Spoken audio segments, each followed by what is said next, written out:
Assalamualaikum.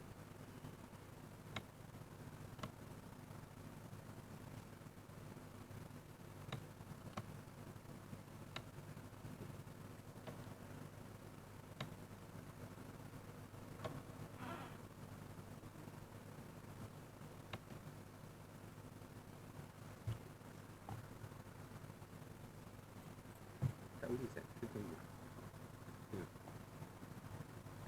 Tak boleh dulu. Okey.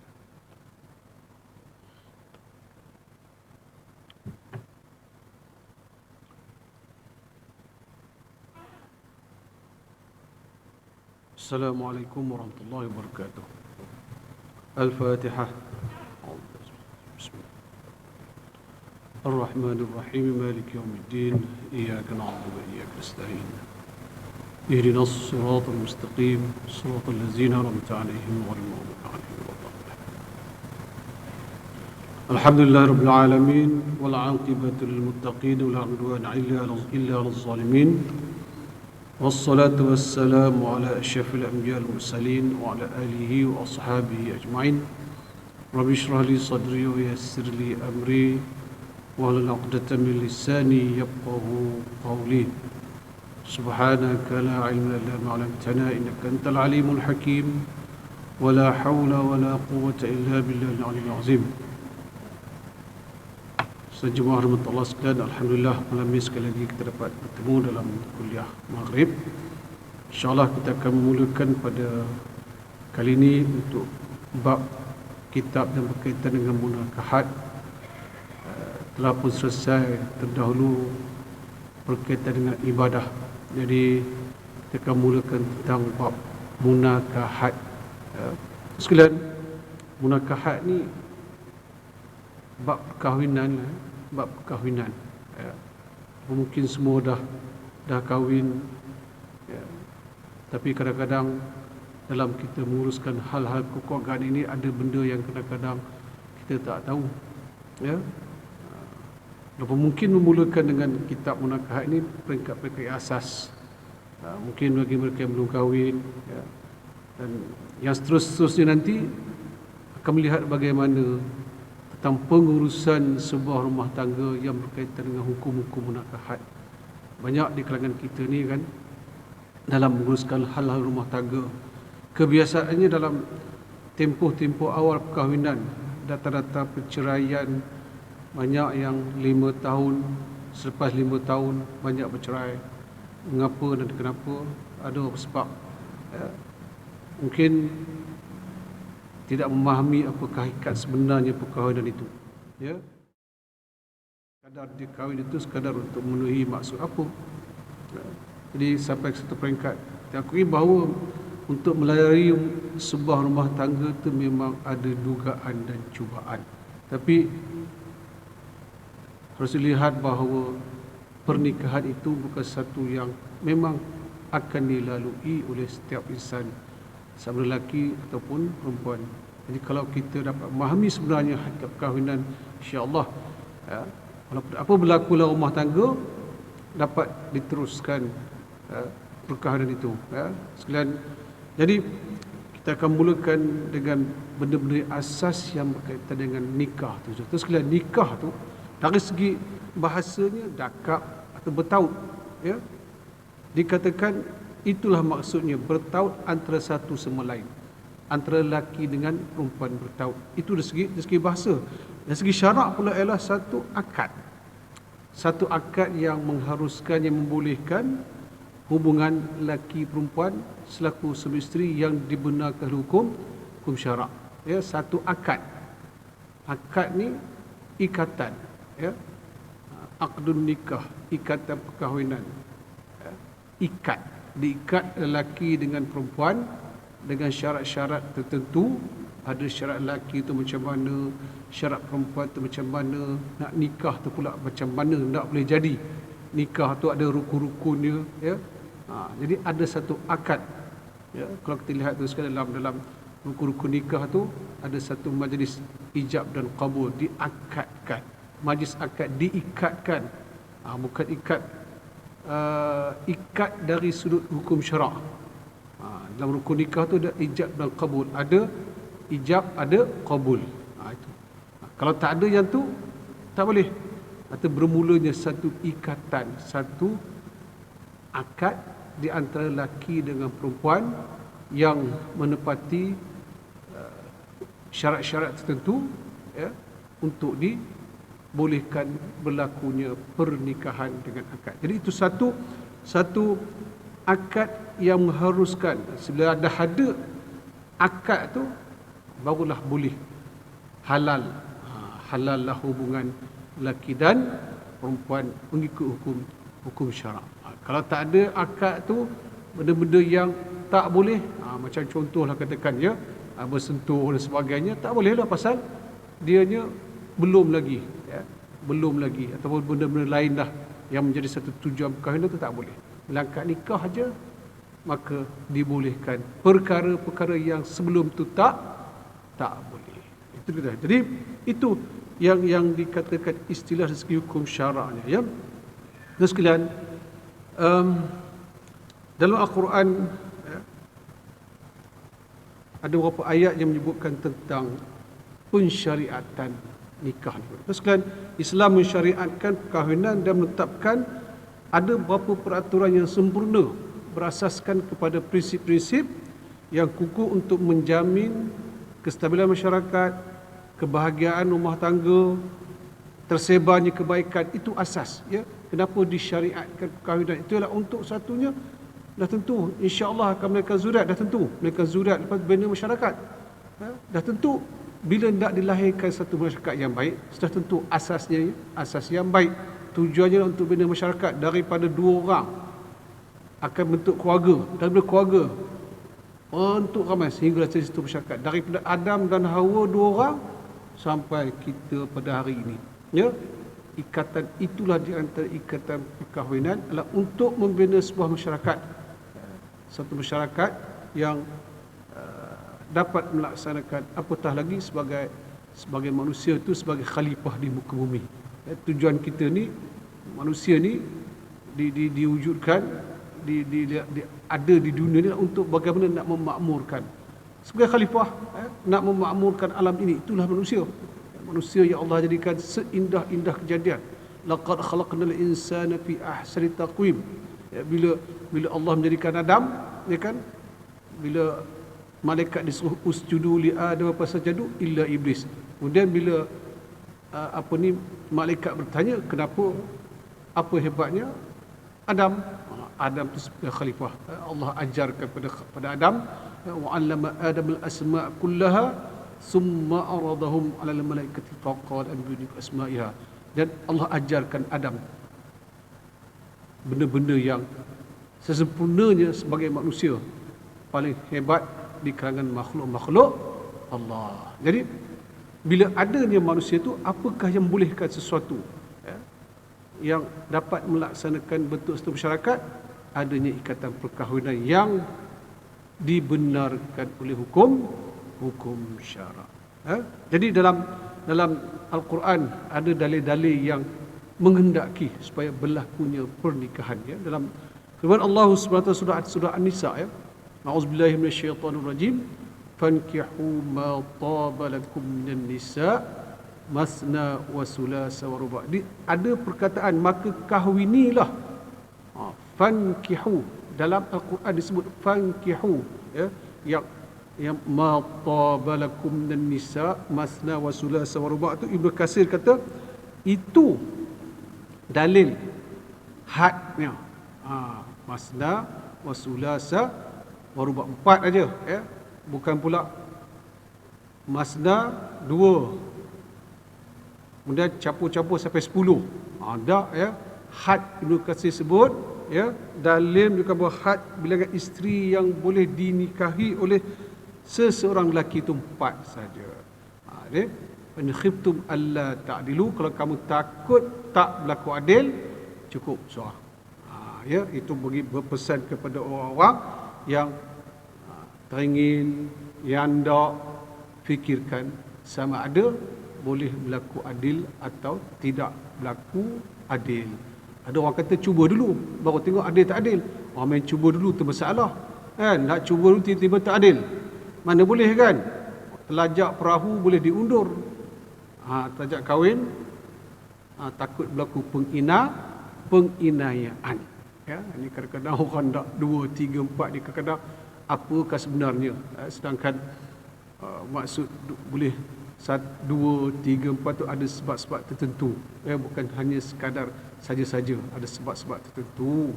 Ya, jadi itu yang Allah sebutkan, ya, fa in khiftum alla ta'dilu fawahidah. Kalau takut tak boleh berlaku adil, cukup seorang. Baik, itu di antara ayat ini bukan tentang adanya nikah, fankihu, ya. Kemudian ada lagi dalam surah An-Nur juga ayat 32, wankihu wa ankihul ayama minkum was-salihin min ibadikum wa imaikum, dan kahwinkanlah orang-orang yang sendirian di antara kamu dan orang yang layak berkahwin dari hamba-hamba sahayanya yang lelaki dan hamba-hamba sahayanya perempuan. Ayat wankihu tu ada, nikah tu ada dalam Al-Quran, bukan wankihu, ya. Itu dalil-dalil yang ada dalam Al-Quran yang suruh kita berkahwin, ya. Menunjukkan segi syariat ada dalam Al-Quran. Dan hadis pun ada menyebutkan tentang suruh kahwin, ya. Hadis Nabi sallallahu alaihi wasallam yang diriwayatkan oleh Bukhari, ya, daripada Abdullah bin Mas'ud, Rasulullah sallallahu alaihi wasallam sabda, ya ma'syar syabab man istata'a minkum ba'ah falyatazawwaj wa man lam tastati' fa alayhi bisawm fa innahu lahu wijaun, ya. Wahai para pemuda, ya, sesiapa di kalangan kamu yang mampu berkahwin, maka kahwinilah, kerana ia dapat menundukkan pandangan dan memelihara kehormatan. Sebaliknya, jika tidak mampu, hendaklah berpuasa, kerana puasa itu merupakan pengekang nafsu, ya. Dia pesan, kalau sudah nafsu, ada keinginan, ya, laki nak perempuan, perempuan nak laki, kan. Kalau laki nak laki, tak betul lah tu. Ya. Perempuan nak perempuan tak boleh. Tapi dah zaman sekarang ni kadang-kadang dah manusia ni terlalu bebas berfikir, sampai melepasi batas-batas. Kalau binatang pun boleh kenal, jantan dicari, yang jantan cari betina kan tak? Ya?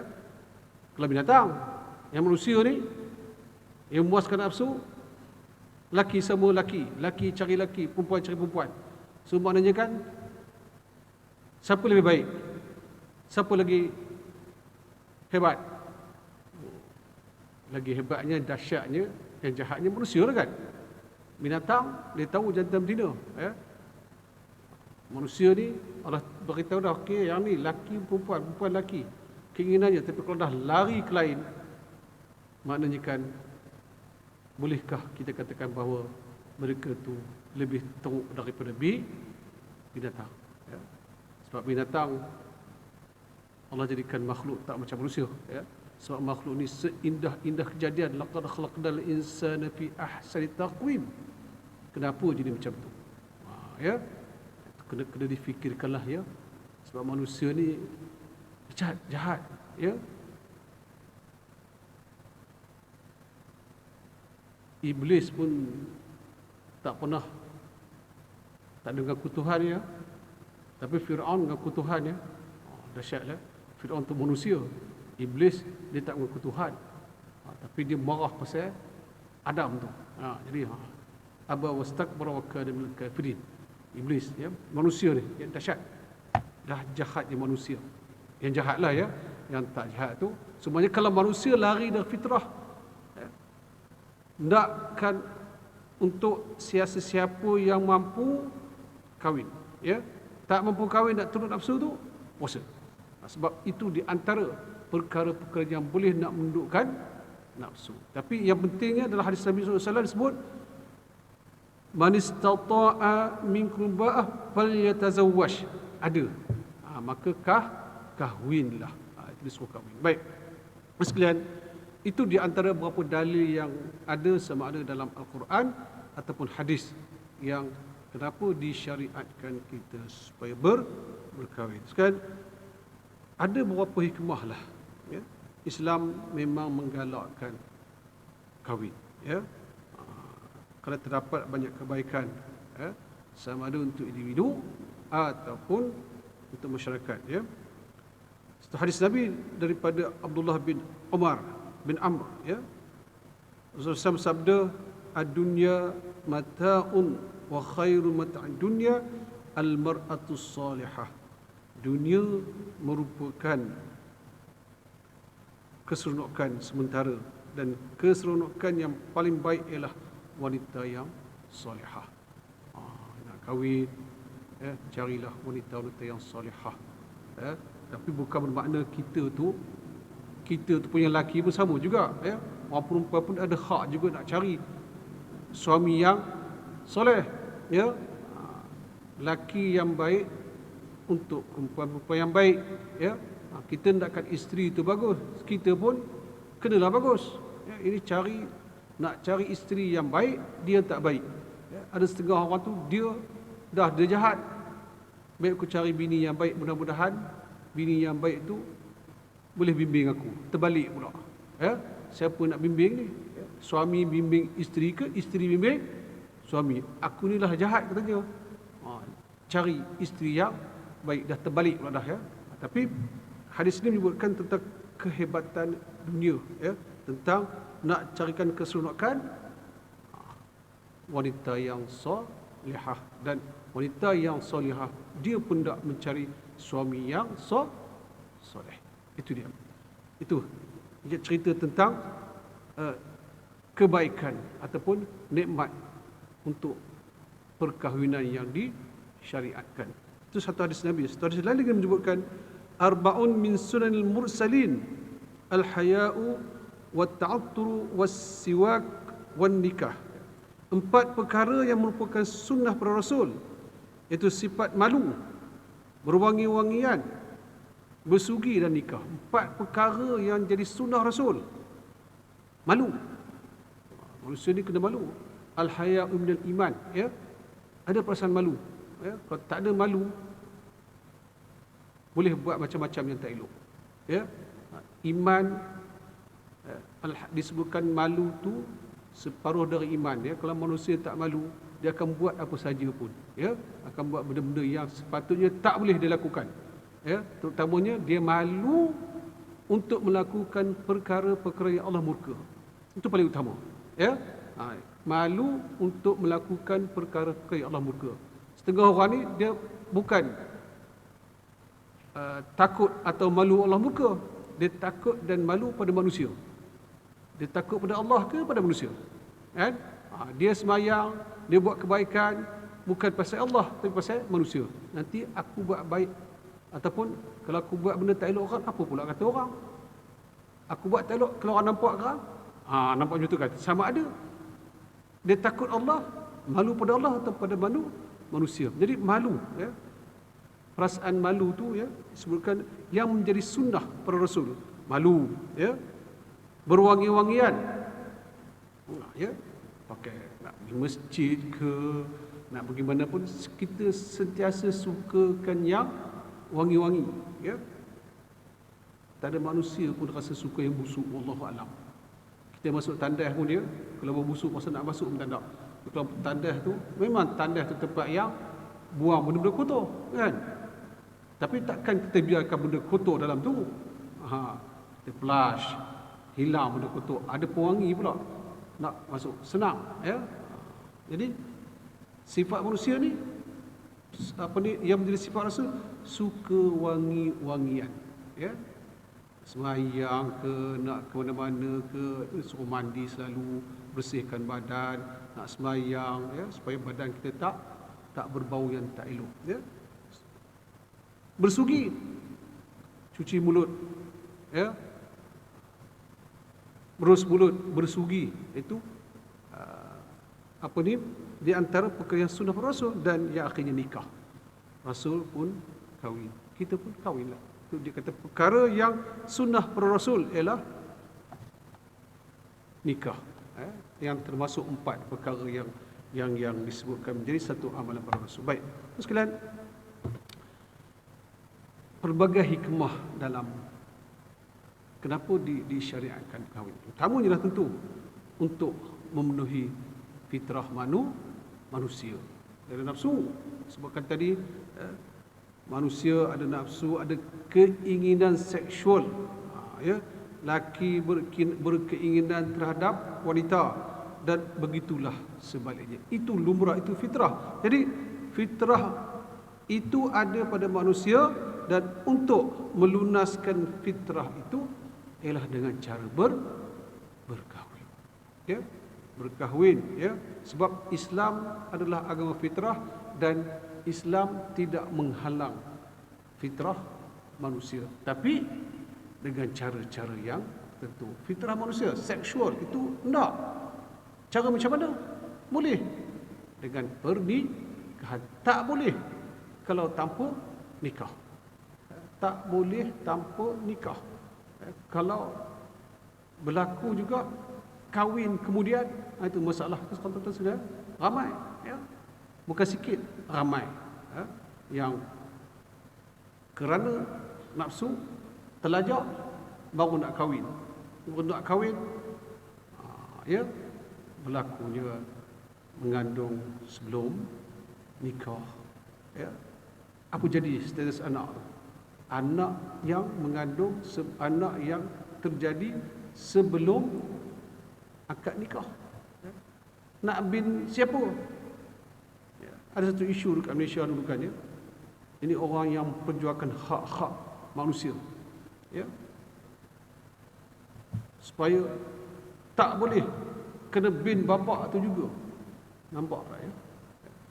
Memanglah binti Abdullah nak bin siapa? Sebab bapa tu bukan bapa yang sah. Dari satu sudut memanglah, ya, sian budak tu, bukan salah budak tu, betul. Tapi yang mereka yang melakukan perkara seumpama itu, ya, jadi Islam kata kalau kamu tak melepaskan keinginan kamu seksual, hasilnya mungkin, ya, insya-Allah ada zuriat, ya, buatlah pernikahan, ya. Anak luar nikah tak boleh dibin, bukan anak tu yang salah, ya, tapi yang salah ialah perbuatan kedua-dua lelaki dan perempuan berkenaan kerana nafsu, ya. Jadi Islam memberikan hak, ruang untuk kita memenuhi, melunaskan fitrah, tapi melalui cara perkahwinan, ya.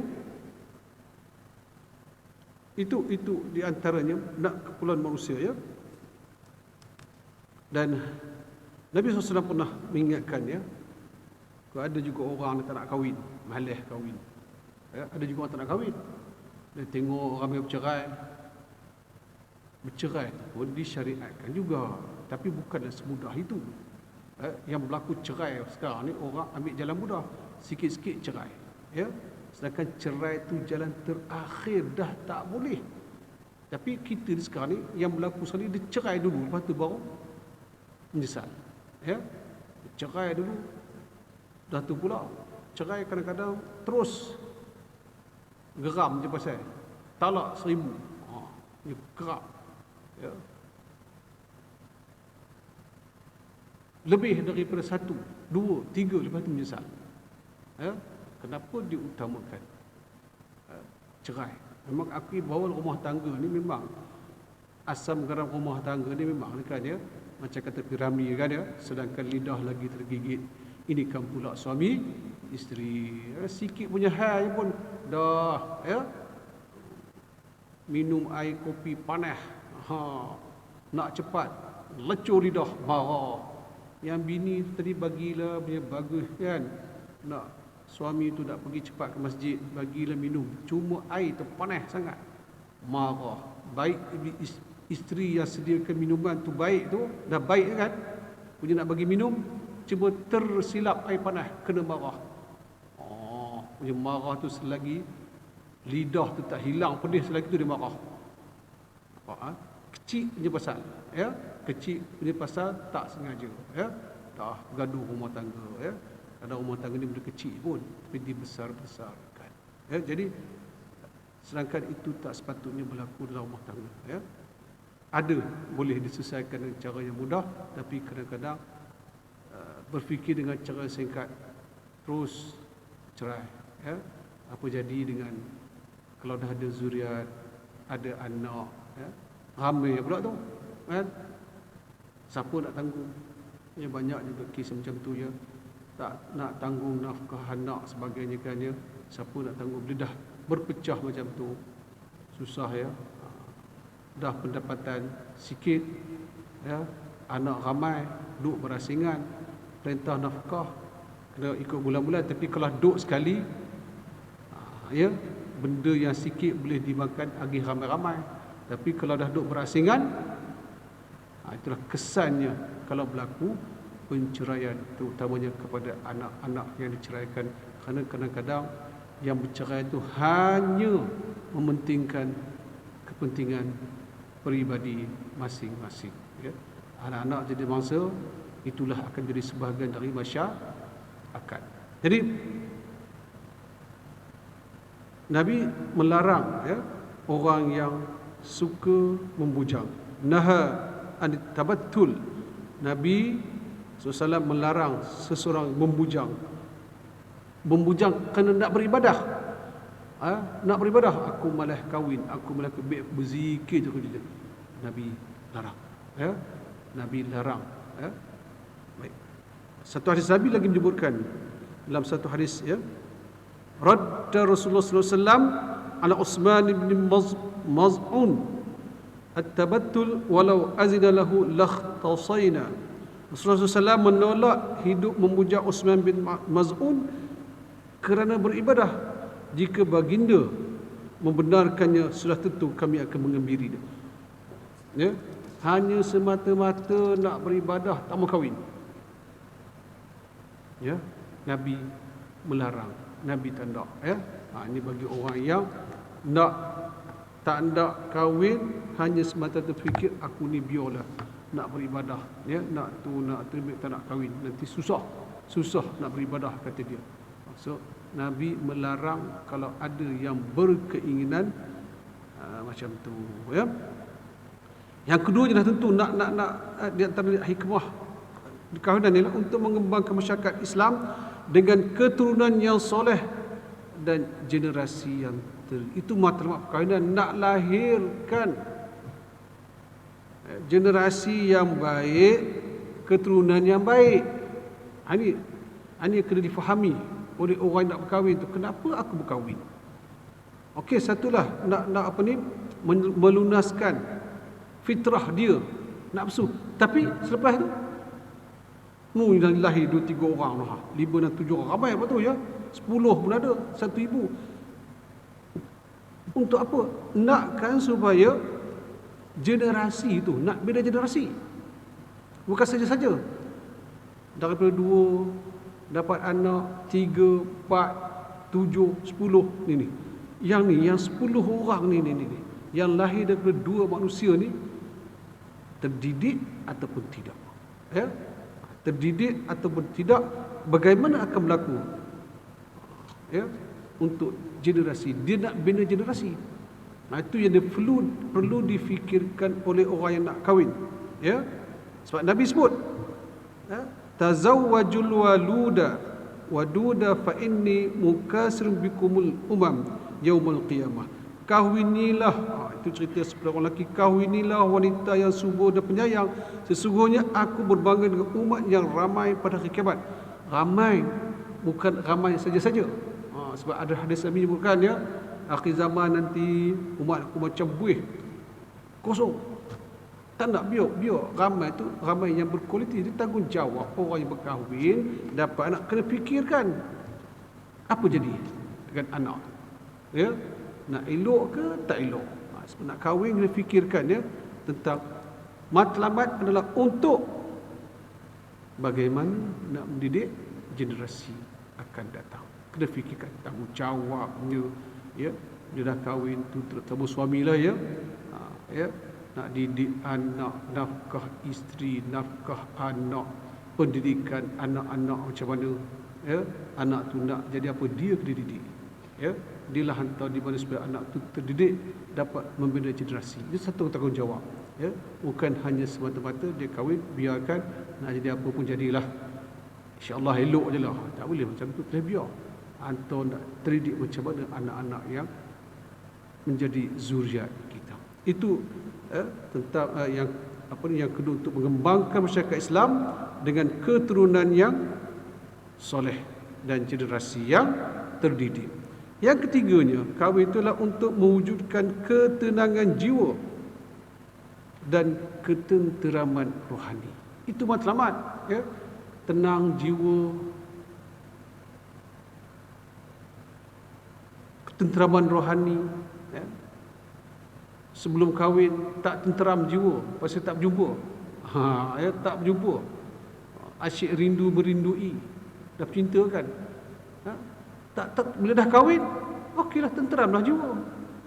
Jangan pula udah makin lama makin dah tak tenteram pula dah jiwa. Kenapa? Ini yang perlu diperbarui, ya. Mula-mula kahwin tenteram, lepas tu tak tenteram pula. Kenapa dan mengapa? Sedangkan asas kahwin itulah untuk ketenteraman jiwa dan juga ketenteraman rohani, ya. Allah menyebutkan dalam satu ayat surah Ar-Rum, wa min ayatihi an khalaqalakum min anfusikum azwajan litaskunu ilaiha wa ja'ala bainakum mawaddatan wa rahmah inna fi zalika laayatin liqaumin yatafakkarun. Dan di antara tanda-tanda kekuasaannya ialah dia menciptakan untuk kamu isteri-isteri dari jenis kamu sendiri, supaya kamu cenderung dan merasa tenteram kepadanya, dan dijadikannya di antara kamu rasa kasih dan sayang. Dan sesungguhnya pada yang demikian itu benar-benar terdapat tanda-tanda bagi kaum yang berfikir. Allah menjadikan, ya, salah satu tanda-tanda kekuasaan Allah SWT ialah menciptakan untuk kamu isteri-isteri kamu daripada jenis kamu sendiri, supaya kamu cenderung dan merasa tenteram kepadanya. Manusia kahwin dengan manusia. Boleh manusia kahwin dengan jin. Ada orang kata dia tu isteri dia dah kahwin sebelumnya, bunian. Dia tak nampak, dia je nampak. Wallahu a'lam. Bunian tu rasanya bukan manusia dah. Bunian tu dari kalangan jin je. Kita tak nampak, dia je nampak. Anak dah ramai. Wallahu a'lam. Ya. Tapi adakah bunian tu dari kalangan manusia? Ya. Dari jenis kamu sendiri, semua manusia. Kalau dia bukan manusia, macam mana? Dah tentu berbeza. Kejadian berbeza, dah tentu berbeza. Kalau bukan manusia, ya. Allah sebut menciptakan untuk kamu isteri-isteri kamu dari jenis kamu sendiri, ya. Supaya kamu cenderung watak manusia, ya, dan merasa tenteram kepadanya. Tenteram, ya. Tengok isteri kita tenteram, isteri tengok kita pun tenteram, kan? Ya. Dan dijadikan di antara kamu tu rasa kasih sayang, ya. Sekalian, wujud antara suami dan isteri perasaan kasih sayang, ya, mawaddatau warahmah. Sekalian, yang bergaduh rumah tangga ni kadang-kadang dah tak ada kasih sayang. Kemana hilangnya kasih sayang? Dia bergaduh dulu, ya.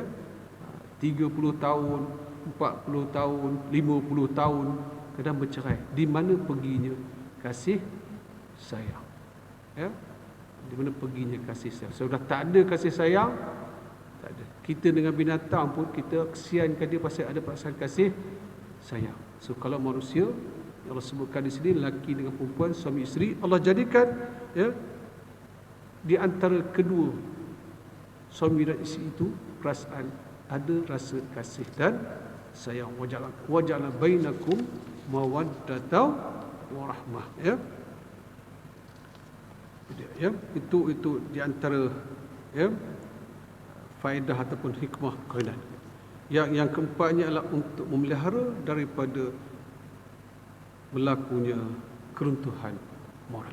Sekalian, manusia sebutkan tadi, ya, manusia ni lelaki dengan perempuan ada nafsu. Sebagaimana? Supaya tidak berlakunya perzinaan. Sekalian saya terbaca dalam satu protokol Zionis. Ya.